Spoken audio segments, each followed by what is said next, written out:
All right. So welcome. Well, this is the February 2017 Cub Scout Breakout. It's awesome to have you guys here. Somebody's here. That's cool. Start with attendance. It'll be quick. It'll be short. And if somebody does come in, go ahead and just pass in the attendance clipboard. And the reason I do attendance is I'll send you guys copies of my slides, and you'll get more than what I present because we'll just do the news, sports, and weather essentially. My name is Mike. We got Chris over here. Daryl can't be here with us today. We are your roundtable team. Don't know if we're a dream team, but we're here. So the idea here is to go through, we're going to cover these things, I think, since we got a late start, and Ed doesn't want to hear about recruitment, so unless you'd like to hear about recruitment, we can discuss it, I suppose. We do have some news, sports, and weather. Since it's recruitment month, we'll talk about the recruiter award really quick. You guys probably know mostly about that.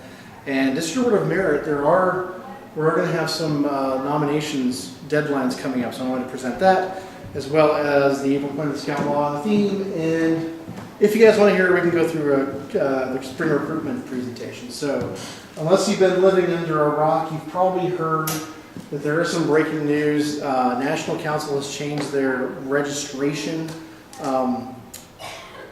policies essentially, and CPC is going to adhere to that. Basically, when a youth comes to us and says, with their parents or grandparents or guardians, yes, this is a boy of elementary school age, we don't go ask for a birth certificate. We go with what the parent, grandparent, guardian says. I don't know about you guys, but I've never asked for a birth certificate before. So for me, this doesn't really mean much. At national level, it's more of a policy change to make people happy. It has to do with state laws and the way that these things are interpreted. Okay, another thing, other way. Another thing coming up is Sunset Trails District Primal Derby. Brian was supposed to be here today to tell you all about it, but he bolted, and I don't have his email address. It is scheduled for Saturday, May 18th. I will send you out copies of this stuff, pointers. You can take a picture of that. Then I just text it. You can text, that's fine. Text. Saturday, May 18th. Tentatively, it's going to be at the Beaverton Toyota showroom. Everybody's welcome to come. Shoot Cub Scouts. It doesn't have to be top 10 in your pack. Any of that. Oh, there's a flyer. Yeah, the email is here. It is $5 per entry, right? I believe so. Brian will probably be back to talk more about that next month since it's March. But the idea is to get the word out to your scouts. If they want to participate, that's awesome. We'd love to see them there. For those of us who are recruiting this spring, there are incentives. If you haven't heard of them, the council's doing some awesome things. If you recruit 6 or more Cub Scouts between now and May 15th, your pack gets a free event for the entire pack. And there are some really neat ones in here between, Super Weekend at Camp Merriweather, overnighter at the World of Speed, overnighter at Aubrey Lodge. The Solar Eclipse is a day, and the Shooting Sports Awards are a day, so if you can't go camping, those are good options. Some really neat stuff that they're offering. So make sure you put some effort into spring recruitment and use that to your advantage if you want to. If you have questions, you can field them to me. I think Heather has some data on that too. If you're a Webelos leader or you have an active Webelos den and you've never been to Camporee, or if you don't have a connection with the troop, this is primarily for the community side, we would like to invite all of our Webelos dens to attend. And in doing that, what we'd like to do is if you don't already have a troop that you usually go with, Anthony is offering to make that connection for you. If you would like to go, one of your Webelos dens, whatever, and go ahead and contact Anthony. He can get you hooked up with a troop. They would love to host you guys. So that's that. Anthony's offering that. And Camporee this year is Friday, May 5th through Sunday, May 7th. Quick question. Shoot. What's the difference between that and the one that happens in the fall? So Webelos Woods is October usually, Okay. right? And that is like a Webelos exclusive event. We have troops there to put on a show for them, essentially, and get them excited about becoming Boy Scouts. Camporee is primarily a Boy Scout event. It's a all-day Saturday are activities and competition and stuff. And if Webelos Den is invited, they can come to observe and kind of tag along. They're not supposed to compete, but they can go see it. And the idea is to get a really good on-the-ground idea of what it is to be a Boy Scout, what it is to be in patrol, that sort of thing. And it's supposed to be a lot of fun. I haven't been yet. I'm going to go in May. But it's the kind of thing that's supposed to get your scouts really excited and enthusiastic about choosing a troop when it comes time. And I believe this can count towards the scouting adventure where you meet a troop. Yep, where you do something with a troop, whether it be an overnighter or not. Absolutely. Okay, we have a new district training chair. Anthony Mernick is stepping into that role. And he, as of like 4 days ago, published a manifesto including a whole calendar of upcoming training events. So things to be aware of if you have leaders in your pack that need training. March 11th is a complete omnibus, but not Baloo. So Cub Master, committee member, den leader, the whole bit. If you've got somebody who needs training, that's a good one to target. Also know that at Roundtable in April 13th, Margot is offering den leader training also. She's doing it today. Most of you guys probably don't care much about IOLS. That's a Scoutmaster, Assistant Scoutmaster thing. But if you're looking for Baloo, you want to go camping with your Cub Scouts, again, community side, that's June 10th. This is a little bit tentative. If you've got some feedback, you'd like to have things moved around, let me know or Anthony. We're actually working on that together a little bit. August 5th, we're targeting another omnibus. This time, I asked Anthony to put Baloo on August 5th, and then he turned to me and said, well, can you teach it? So we'd like to have Baloo, but I don't think Bob Arnson is available. So I'm not sure if that's going to work, but we're definitely doing the omnibus. Weebelow's Woods, if you're going to be a Scoutmaster Assistant, that's IOLS. And then another omnibus in November and one in February for sure we're going to do Baloo. So there's a one-off Baloo in June, there's one in February, and then again IOLS Camporee next year. So that is kind of a tentative plan. If you'd like to see things moved around, now's a great time to go tell Anthony, hey, can we do something here or something like that? So, and there'll probably be a more formal, concrete schedule sometime in the next couple months. So stay tuned for that.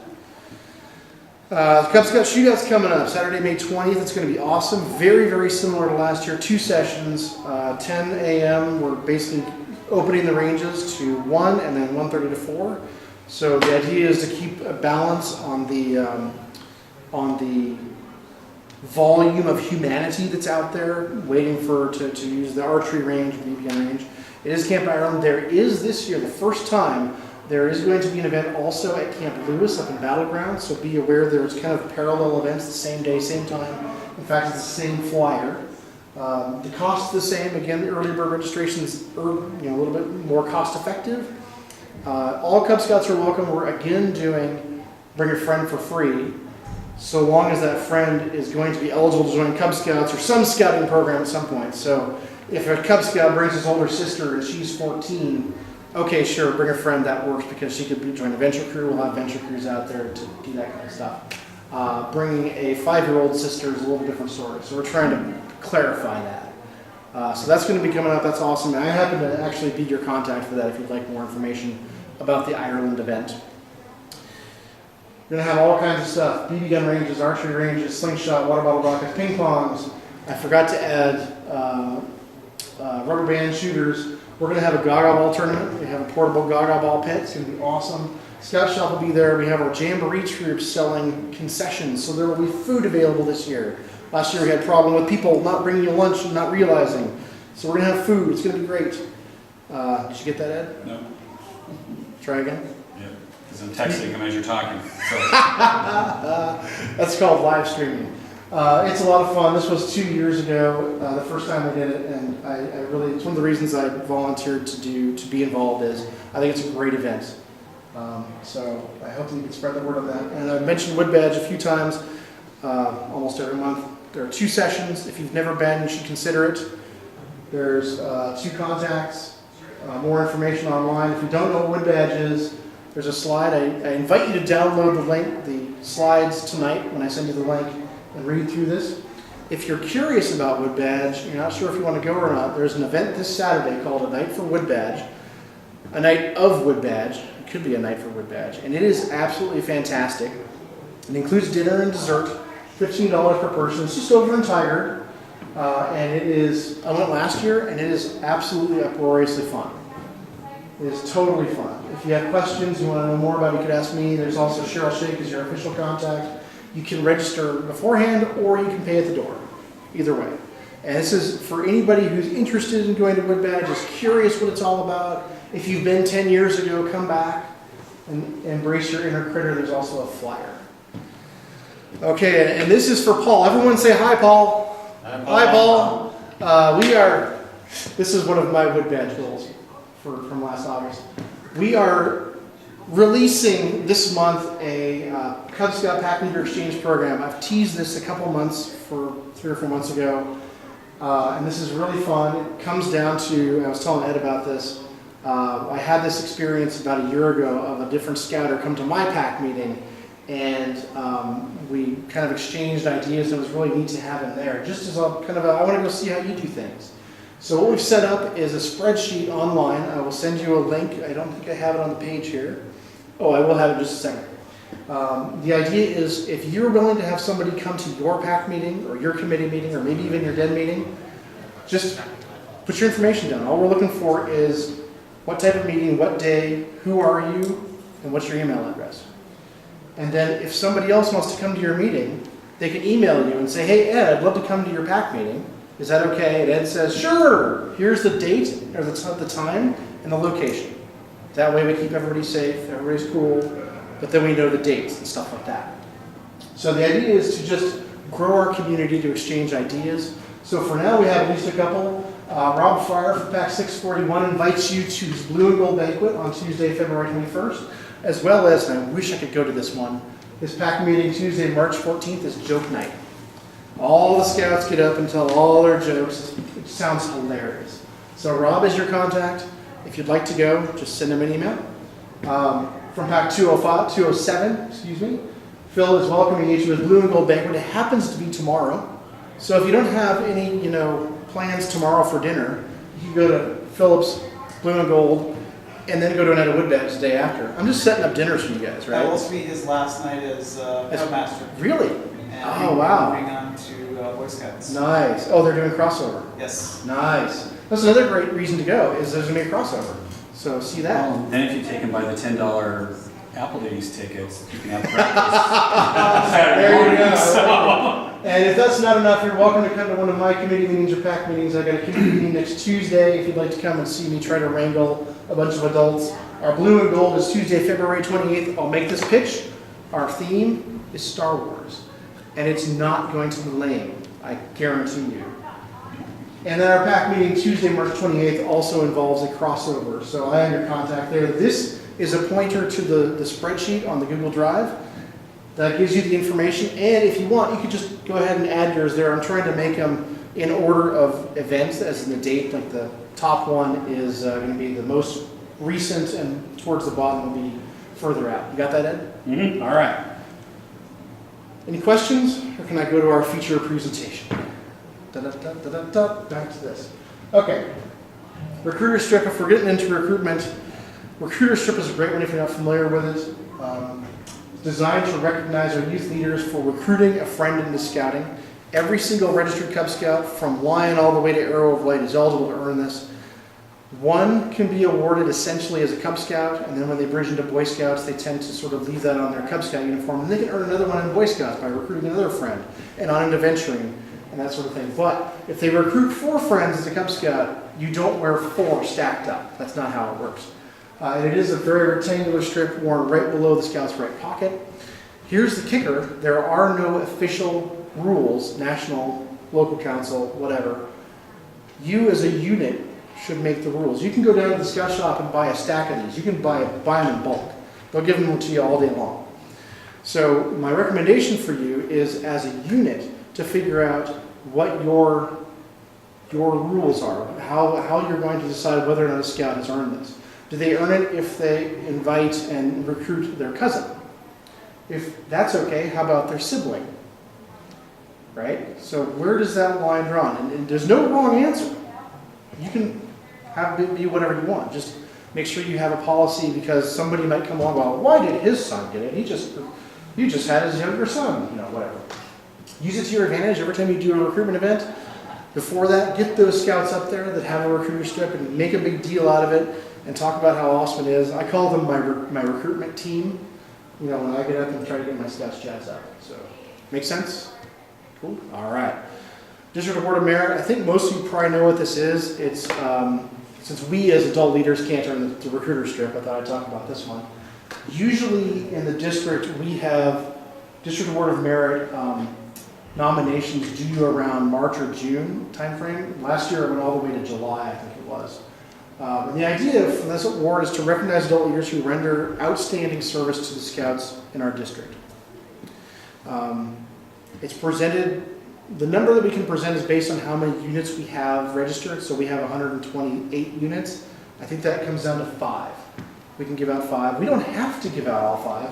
We don't have to give out any if we don't get any nominations or any suitable nominations. But that would be sad. We want to recognize our Scouters that give everything that they have and do an awesome job and go above and beyond the line of duty, the call of duty. So we're really hoping that we can educate and have you guys get the word out there that this is a thing. And if you know somebody who meets these requirements, to nominate them. There's no harm, there's no cost in nominating somebody. There are 5 requirements. Number 1 and number 5 are really easy. Number 1, are they registered? Number 5, are they breathing? That's easy. 2, 3, and 4 get more squishy. So we have rendering noteworthy service to youth in 1 or more district. We have consideration given to the nominee's position in scouting. What these 2 things to me mean is, does this person we're considering truly go above and beyond the call of duty? If they're registered in 5, 6 different places and they show up and do their job, all 5 or 6 of them, they're doing a lot, that's great, but is that going above and beyond? As opposed to having a den leader who also helps out at Weebelow's Woods, who also,